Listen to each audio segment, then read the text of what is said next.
माणसं आहे. मी पुणे जिल्हा अध्यक्ष आहे. वादाचा विषयच नाही. कोण आहे माहिती वैयक्तिक काही बोलायचं नाही आम्हाला. विश्वरत्न डॉक्टर बाबासाहेब आंबेडकरांचा काय झालंय?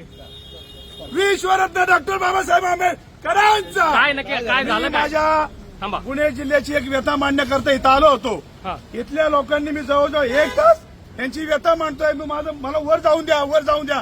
अजित दादा साहेबांना मला एक पत्र द्यायचं होतं. त्या पत्राचं यांनी मी इथं शेवटी फाडलंय.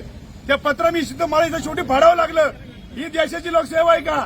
बाबासाहेबांचं संविधान बोलतं. पत्रात काय होतं? पत्रामध्ये पुणे जिल्ह्याचे काही विषय मांडले होते. त्या विषयाचे भरपूर विषय होते. त्यात कुठले प्रमुख विषय कुठले? काय लोकांचे रस्त्याचे विषय होते.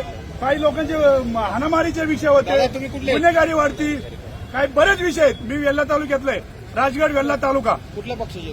मी दलित युथ पॅंथर पुणे जिल्हा अध्यक्ष आहे आणि मी सर्व धर्म समभाव काम करतो. मी 1 तास झाला साहेब इथं आलेलो आहे. त्यांनी माझी काहीच मागण्या मान्य नाही केल्या. मला काय माझ्या वैयक्तिक मागे नव्हतं आलो का काही मागे नव्हतं आलो. माझी फक्त एकच व्यथा होती की आमच्या राजगड तालुक्यामध्ये रस्ता आहे.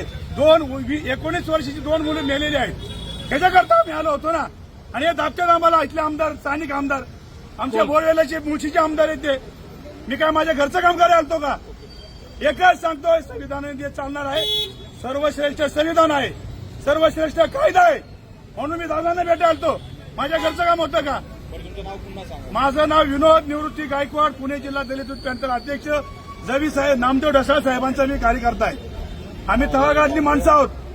ओके. निषेध व्यक्त केला जातोय त्या स्थानिक काय पदाधिकाऱ्यांकडून. नेमकं काय आहे? दादांनी प्रत्येक तालुक्याला वेळ दिलता. बोरवेल्ला मुळशी आता सर्व 2 तास झाले. वेळ झाला. दादांना बाकीचे काम आहेत आणि हे आता आल्यावर लगेच काय म्हणा वडगाव शहरीचे खडक वाचल्याची मीटिंग चालू आहे. त्यांचं बोलले असते हे मध्येच भेटलो. कसं काय दादा तर नाही बोलले त्यांना बाहेर जा.